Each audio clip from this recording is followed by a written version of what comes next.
Hi all, I'm Degan, the creator and producer of the Libby podcast. This 100% volunteer-run show was born out of the Rainforest Alberta movement and features incredible people who are leaders, innovators, and have big ideas.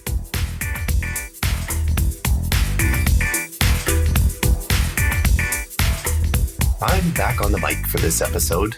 My guest is Aly Musani, and I think you'll like his perspective on hiring people with curiosity and culture fit.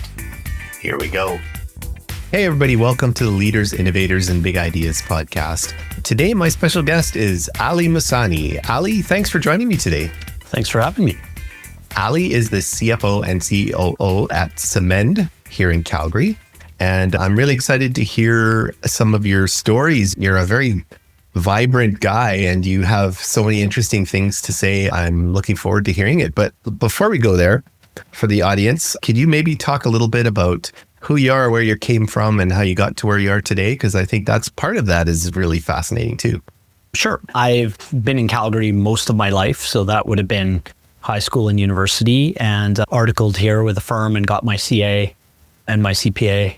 So pretty much an accounting kind of background and a BCom from U of C and all that. And then did the standard path and then took a job with one of my clients as a controller of a drilling company and spent basically the first 15 years of my career in energy services. So mostly drilling rigs, actually, which was the bulk of that experience. But smaller companies like Chinook Drilling, which is part of Total Energy, and then up to really large companies like Saxon, which was 3,500 people in 13 countries. It was $600 million in revenue at the time. It was a pretty big beast. Yeah. And so that was all fine until we hit the oil price correction in 2014, late 2014. And so in early 2015, you could tell things were not going to go well. So it was really just a debate about how long were things going to stay down. And my thesis at the time was that this is going to be a long time. This is going to be an extended period, and we're going to go through some pain here. And so it seemed like the right time to perhaps try something different. But at the same time, that's scary because it's all you've ever done is oil field and energy services, and you've done it at a really senior level for 7-8 years at that point. It's a bit of a stretch where you go out there and figure out other industries. And I think the good part was luckily the finance skill set is fairly transferable, but there's a lot of things you need to understand in these other businesses that you don't know because you've never been involved in them. And I started that journey by taking a position at an accounting firm as a partner and just doing contract CFO work. And so I did that for just about 3 years, actually, where I had 4 or 5 clients that I would go and visit and work for on a contract basis. So my time was basically spread out. And my 2 biggest ones were Symend, another kind of clean tech energy services company. And so that's where the bulk of my time went. And that's how I sort of got exposed to other businesses and other industries. Now, I knew the CEO of Symend from a previous history. And so it wasn't like a net new to me, but getting involved at a contract level was the interesting way to do a bit of a try before you buy on both sides. Did it work for me? Does it work for him? That kind of thing. Because we hadn't actually worked together before. And that's how I got into Symend. I did the contract first. I stepped out and did clean tech full time for a year as well. And then I came back to Symend. And so it was a bit circuitous in terms of the journey. But September of 19, I started full time at Symend. And then I've been here ever since. And I guess just to tack onto that, the second part of that was that the scope and role expanded over time. And so I think that's been the really interesting part of this piece of the journey is, yeah, I was hired initially just to do the standard finance functions, the accounting, financial planning and analysis, the risk, treasury, and board level reporting. And I also had legal kind of roll up under me. But then I picked up IT, I picked up corporate security, which is our SOC 2 compliance. And so you can see how some of these things fit like a jigsaw puzzle, right? If you have legal, then you should probably have compliance. Yeah. Those kinds of things. And then I picked up HR after that because we were small enough where you didn't need a chief people officer. You had senior enough people that you could just administer it and manage it. And a lot of that was very tightly coupled because that's the biggest piece of our cost is human beings. And so that also fed right back into finance again. So that umbrella was fine. Where it became less obvious was where the COO roles came in was on top of delivery, which was our solution architects, our data people who were basically putting together our results for our clients. Are we winning? Are we losing? Et cetera. How do we do data normalization? All those pieces were rolling up under me, as well as behavioral science, which is far away from my normal, the shape and scope of what I do. But there was still a process-oriented discipline to this whole thing. And I think that's what was really needed in these groups, was a little more pattern recognition about what are we doing? Why are we doing it? Questioning the purpose of those types of things. And then after I started to get my hands a little bit around the delivery org, I took on a product and technology as well, which is even far less intuitive, but that allowed other senior people at Symend to go and lead our AI initiative. And so if it was just really about, again, execution against a roadmap, how many people do we have? What do we need? There's still this rhyme and reason about how you could use rationale to come up with, are we hitting the goals? Are we not hitting the goals? Do we need more money? Do we need more time? Do we need more people? What is the thing that is going to actually move the needle on getting to the objective? And so it was that. You have we've had a few conversations, and in every one of them, I'm always really impressed by how you can take something incredibly complex and break it down into some really simple piece that and you're right, it all fits together like puzzle pieces. And no matter which discipline you're talking about in the organization, there's always key pieces that you need the information. You need to know why we're going to do it, or why are we not going to do it? What went wrong? Why did it go wrong? You have like basic little things that you always seem to focus in on, and you don't get lost in the minutia of what the task is. You're always bringing it back to that. That I would say that's probably one of your superpowers, eh? Would you agree? It probably helps. I don't know if it's my superpower, but I'll say the other thing that's illuminating is sometimes you don't know what you can do until you're thrown in the deep end of the pool to do it. So right. I wouldn't say I knew that this was something I could even be successful at, or I could at least give it a try and see if I could hold water in that space and help the business move forward. But I think the more I got into it, probably the greater the realization that a lot of these pieces fit underneath a unified theme, which was we needed to deliver client-based outcomes, which was the delivery org, including our behavioral science team and the delivery team, and how they implement our messaging and our capabilities on a day-to-day basis, and how they measure value. What were the pieces of friction that they were encountering? What processes were they doing that were manual, where they had to work around maybe gaps in the platform? And then when you're on both sides of that, all of a sudden, it becomes a much more interesting conversation, because I'm actually the customer for the other thing that I oversee, which is engineering and product. What are you guys working on? And how is that unsticking things on the delivery side? Because I see firsthand the pain points that they're experiencing and why they're always coming back to me for more headcount, because it's like, we need more capacity to do these things. Why aren't these things in the platform? Mm-hmm. Because that could make us more efficient. Right. Now I can take that back and say, what's the actual product roadmap look like? And who determined those prioritizations? And how did they come up with that prioritization against what types of objectives, what types of KPIs? And is that still what we need to achieve today? Because I have a different perspective, because I see what's happening over here, and I want to lend that perspective to the capacity conversation we're having on engineering. And so it becomes this virtuous loop, because I also have to go back to myself for headcount on the finance side. Right. I can't, because we have finite resources and there's no more money. So you should just figure out a way to do it. And maybe that's what I used to tell people before I led those groups. And now when you lead those groups, it just becomes a different dynamic, because you have to alter your perspective to say, okay, it's fine to dump that on somebody else. Now I'm dumping it on myself. And I should probably figure out another way to do this rather than add more headcount, right? Yeah, that's fascinating. I guess the more you have in your purview, the more you can affect and break down silos and really see from everybody else's perspective. That's really powerful. Definitely. You're heading down the road of people don't necessarily know what they're capable of accomplishing until they get in there and get thrown in there. I remember you telling me a really interesting story about a young fella named Reese. Perhaps you could take us back and tell us a little bit more about that, how that went out. It was interesting. So his name's Aries, but he's a 15-year-old that we've hired in a quasi internship, and he's not even old enough really to sign his own employment agreement. So his mom has to sign it for him because he's not legally of age to bind himself. And he's legally employed. I can say that for sure because we can hire him because I'm also on top of legal and HR. So I would be in big trouble if we weren't able to hire him at least to do this job. But the thing that is interesting about his situation and circumstance is that brings a really what I haven't seen, which is a younger generation of people who are very AI native and that can think about different ways to solve problems that if you're in a different demographic wouldn't really even occur to you. And our CEO has a lot of vision, and he says to this kid, this is what I'm trying to accomplish. I have 7,000 or 8,000 companies that could fit the profile of a company that would want to buy Symend's product. But the problem is that they're not all qualified to do that. They're either not big enough, they don't have enough delinquencies, they don't have this debt problem.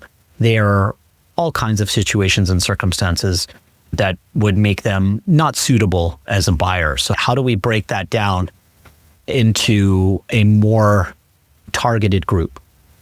And there's a tool, it's called Clay, that some people would be familiar with if you're in sales or in the GTM org, that actually is able to do some very powerful scraping of target markets and search for certain keywords. Like, for example, if you're Symend, you would use Clay to score the attributes on these various clients. And you would give a grade point for every time a certain word was mentioned, like delinquency, or they have a posting for they're increasing the number of credit managers in their business or whatever it is. And there's this series of criteria that you can lend a scoring pattern to. And each one of those gets a check mark or a certain number of points. And that, if you do that across an entire profile of companies, you can get down to the ones that are most likely to buy your product. Interesting. And Reese kind of taught himself this thing, Clay, and the attributes and the scoring. And he worked with some other individuals in our group, Reese and some others and they put together a way to go about this to get this 7,000 down to the top kind of 250, 300. And that is the actual target market that we're now using to qualify our leads and drive all of our go-to-market motion around those clients. So it was an interesting journey from where he started, and all of this was very much self-taught. And it was actually so impressive that we asked him to demo what he had built for the entire company. So you can imagine a 15-year-old doing stand-up at our all hands, and everybody's on this call, better part of 100 people. And you've got him taking the entire company through, here's how it scores things, and here's the attributes, and here's how I did it, and here's what came out the other side, and this is how we're using it every single day to move the ball forward in our sales org. That's so interesting. And there's people out there that just have the ability to look at a problem in a certain way and just not find it difficult, but actually find it really fascinating and interesting. And this fella's clearly one of those people who didn't look at it as an overwhelming task, but looked at it that was something curious and interesting, I would imagine. Yeah, I think there's a different mindset that comes out of these group of individuals who are natural problem solvers. But the thing that is really sticks out to me, we have a pretty significant intern cohort as well at Symend. So Aries aside, like actual university students that we bring on every year. And there's anywhere between 17 and 20 of them. So it's a pretty large cohort that are coming on, some of whom stay, a bunch who have been offered full-time after they graduate and this and that. So it's been a really great thing for the company as well as the individuals themselves. And the one thing you notice is that they have this unique and very refreshing ability to reset the bar. So all of the things that come with experience, there are some benefits because you can look at things and say, that's a problem set I've seen before. So there's some degree of pattern recognition, and I'll reach into my toolbox and say, this is how I've solved it historically. And that's probably maybe a useful starting point. But the thing is, it also comes with a bunch of burdensome baggage in terms of your perspective and like certain things that you think are not solvable, or that's going to take way too long, or there's a bunch of negativity and I think some degree of cynicism, and that just naturally comes with experience and time that they don't have. They don't have any of that baggage because they're just a blank slate. So some things that look like the most difficult problem in the world, these kids, they just take them away, look at it, and they'll come up with really unique and innovative solutions that you wouldn't have thought of. But that's just because every problem is a fresh thing to them and they don't see it as anything more than any other challenge. Not any harder or any easier, but about the same. Whereas we have this gradient that we use because we have already an internal scoring mechanism that is biased by our historical experiences that sort of say, this is going to be, oh my God, this is going to be horrendous. We're never going to be able to figure this out. And it'll take us weeks and months and this and that. And you literally put it in front of them. And I've seen this happen like a few times here. And they just solve it. They take it away and they think about it a few different ways and they come back with a solution. And it's really good. And they're very enthusiastic, but they also, at the end of the summer, they have to present these things at our intern showcase. Okay. And so every person has to go up and put up what they worked on that over that intern window, that 4-month period, and what they learned and who they worked with and what the best part of their time here was and all of that. You really get a very broad sense of all of the things, the projects that they've impacted across the business. And there's some major initiatives that I'm not sure we would have gotten as far along with if we hadn't had them around. So I think it's important to have a bunch of different perspectives. You can have a lot of experienced help, a lot of experienced people, but you shouldn't underestimate this group of individuals who maybe doesn't have relatively a lot of working experience, maybe none in some cases, but there's the right attitude and the ability to look at a problem a different way with a different skill set that's unique to that demographic. That's really powerful. I think a lot of people, they just immediately assume that somebody who's at a junior level doesn't have enough experience to accomplish anything. And they'll learn, I know they'll pick up some things, and it's nice to have a different perspective, but I don't think they actually understand the value that you just outlined there. And so for anybody who's listening to this podcast, I hope you really hung on those words from Aly, because that's really a fascinating way of looking at things. And you've lived the experience and you've seen it more than just once and with one person. So when you go through the intern resumes and stuff like that, or I'm not sure if you even do that, but is there anything you're looking for specifically? Not really my bailiwick, but Kim, who runs our intern program, had to pitch the whole thing to me. And I was skeptical at first. I'm like, what are we going to do with all these kids? Everybody wanted one or two. And so I said, we've ramped up over time, but that's because we've had a lot of success with the program. And a couple of the kids who we would term rock stars, I don't know, probably three or four now that have joined us full-time and have done their entire internships here. Why? Internships and then straight into full-time. So you're thinking like they've been with us in some cases almost 2 years at that point. And I think what we look for is, and Kim is very good at this, is just finding the gems. And you're at that point not really hiring for experience, you're hiring more for attitude. And you're hiring for, more specifically, a cultural fit at Symend. And people who are, I would say that this is applicable not just to interns, but people who are naturally curious. We're not this kind of organization that has a lot of hand-holding. You have to be able to dive in, you have to be problem solving, you have to be proactive. And there are a bunch of things that show up in our values about how we do things every day. And so I think she looks for more of a general pattern and fit with that set of values and those set of behaviors. I think the other additional benefit that she has is she knows the cohorts that have worked out in the past, and you can start to get personas around who are those individuals who were really successful here, who are the ones that ended up turning those intern engagements into full-time employment here. When you look at them, you can start to build characteristics and traits that you're looking for in the next cohort of hires. And that just strengthens because it becomes self-propagating, right? Like over time, it's a bit of a flywheel. The more you hire, the more successful you get, the better you have a sense of what exactly that type of person is that you're looking for. Yeah, that makes a lot of sense. And do you have each year or each season or however you say it, do you have a fairly significant group to choose from? Yeah. There are a lot of people applying for jobs for sure. So there's quite a few and we're hiring primarily in the engineering space, but we've had finance interns, we've had an intern in HR, we've had solution architect interns, but a lot of them are technical positions, as you would expect, because we're trying to put people into positions where we can get some technical help.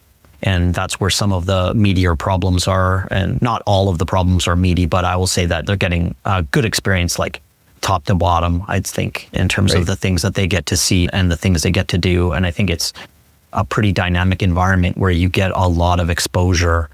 And you're likely working on things that at larger companies, they would probably keep you far away from, because you'll have oversight and you have a lot of people that will be there for help and assistance and all the rest of it. But we have really big clients and they're very significant, but they also have interesting problems that you can now start to get into, and our teams can get some help with some additional capacity, which doesn't hurt.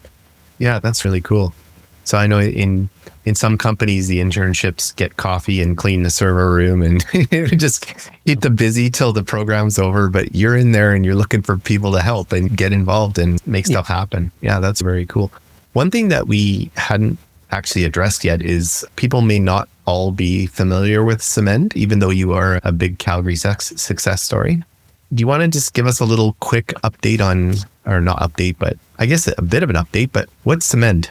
Sure. So Symend was born in late 16, early 2017, and was literally one of those back of the napkin type stories where the CEO and the co-founder had this vision to solve the collection agency problem, for lack of a better word, which was collections. It's a very jarring experience, and the thing that hadn't changed in 100 years, which was literally just phone calls and chasing people down and threatening and intimidation and not really trying to problem solve. And what Symend came from, or was born from, was trying to solve that problem, which was start with the thesis that people want to solve the problem, but they don't necessarily have the tools or know how to do it.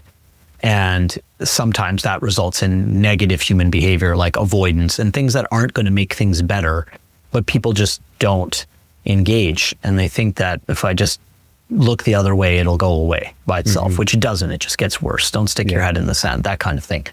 But the other piece of it was that nobody really, who these days actually picks up a call from an 800 number or somebody they don't know. That's it's a non-starter for the majority of the population, the vast majority, I would say. And so the other thesis was that, look, you need to be able to give people the ability to take agency over the journey with respect to delinquency, or they're late on a bill. You have to give them a message that sort of says something and reminds them, maybe there's a link embedded in it that takes them to a web page, and they can pick from a set of options, which is, this is a mistake. I already paid. I can pay something now, but I can't pay the full thing. Oh, I forgot. I can pay the full thing. Or I need a payment arrangement. Or anyway, it's a series of different options that you can get people to engage. And then the thesis is, if you can get them to engage, you can get them to try to solve the problem in a collaborative way. And TELUS would have been the first company that really gave us a shot. And I think that was an interesting thing, in that we were able to, no one's going to believe you when you put this thesis forward, which is, we think we can do this better than you, when a lot of people have been doing collections their whole life, and the company's obviously been dealing with this as a problem for its entire existence. What is it that we don't? But it sounds interesting. So maybe here's a small portion of our population, 10%, and why don't you try this, and then let's compare. And in that, what we're able to demonstrate, and we've done a bunch of these since, obviously, because we go through the same exercise with everybody that we are trying to sell to, is that we can show definitively that we will collect more money, we will collect it sooner, we will reduce your operating expenses because you'll have less outbound calling. Inbound, we also will reduce.